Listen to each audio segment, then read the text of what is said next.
I'm Mr. Sugar, the sugar monster, sugar daddy. You thought I was Superman, but I'm really the sugar monster. Got my Wonder Woman here to save the day when it comes to taking care of me and sugar.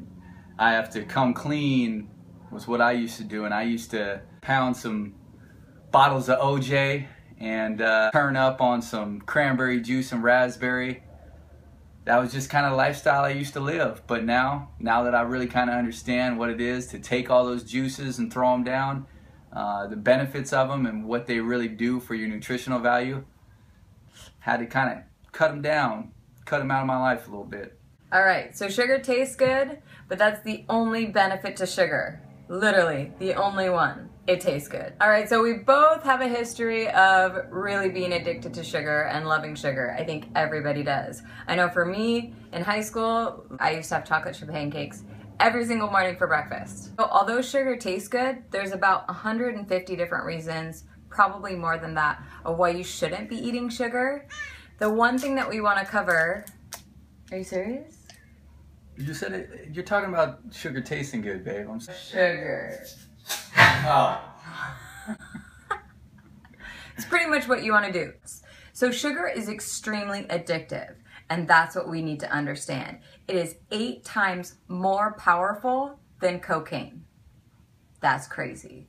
There was a study that was done on 43 cocaine-addicted lab rats. What they did is added an additional drink into their cage, so the rats had the option of now either sugar water or cocaine water. Guess what? 40 of the rats decided that they wanted more. The sugar water. They were already cocaine addicted and they chose sugar water over their addictive cocaine habits. That's insane.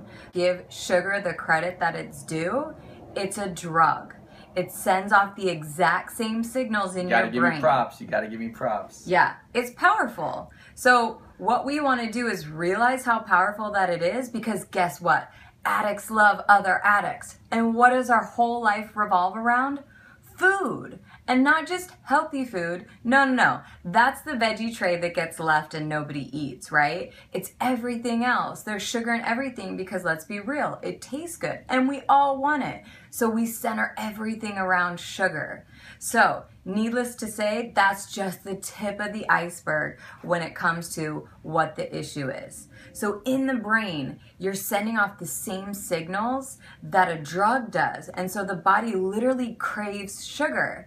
And if you stop having sugar, you're gonna start to have withdrawals. So it is the real deal, probably the strongest drug on the planet and the most addictive. And so it's no wonder why we have cravings and why it's so hard to stop and why it's in everything. So let's get real with the power of sugar so that we can actually harness and take control and make better choices. So first thing that we need to understand is that our body can really only handle about 9 to 35 grams of sugar a day. 9 to 35, so how much is in this? So there's 8 grams of sugar in that sucker. 8 which grams. Is 2 teaspoons of sugar. 2 teaspoons. So the biggest thing about that is that if you have a sucker, that's almost half, if not more, of what your body can handle in an entire day. Is the sucker worth it? Probably not. So sugar is a toxin, and you have to understand that sugar is toxic to your body. But the thing that's going to happen is over time, it's a slow death. So there's all of these other side effects that are going to begin to happen because you're taking in sugar. So that's what we want to pay attention to. So one thing that we want to bring into awareness is diabetes. So we're really starting to hear a lot about diabetes and what's happening. Here's a fact for you. Type 2.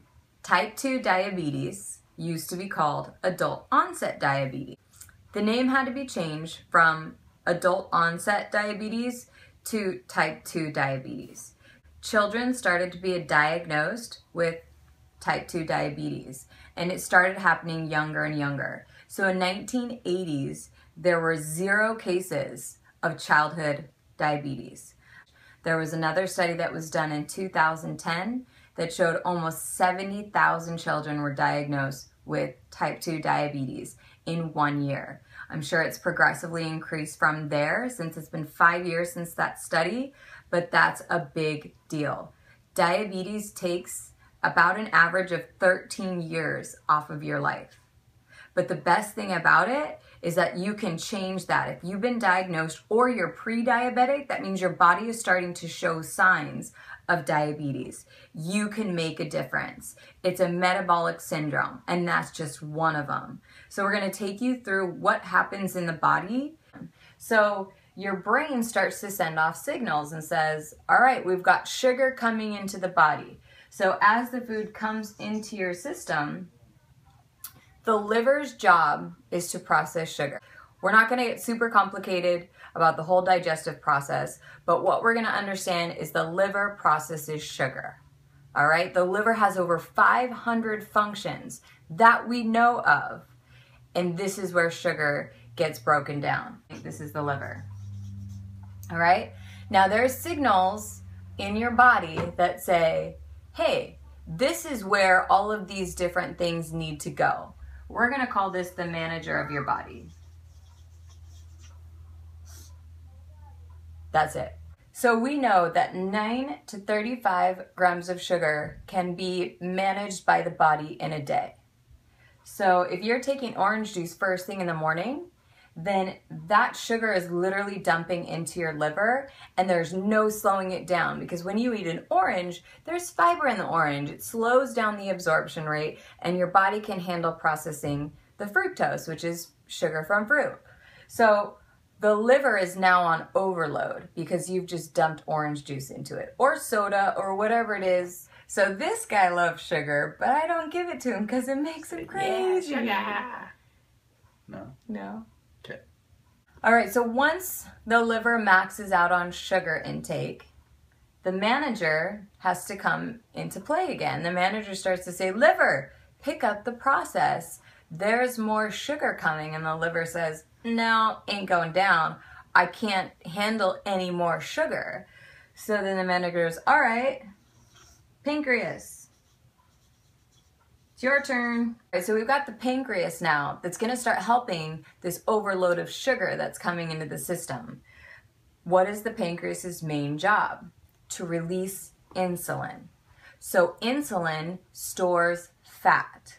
So if you're diabetic or pre-diabetic, your pancreas is on overload and it's having issues. So once the pancreas maxes out, then it's the gallbladder's turn to help. So the manager says, pancreas, what's going on? We still got more sugar coming in. And the pancreas is going, sorry, bro, I can't do my job anymore. So then the manager's going, geez, what the heck? All right, well, there's still more sugar coming. So gallbladder, can you help too? Guess what the gallbladder's job is?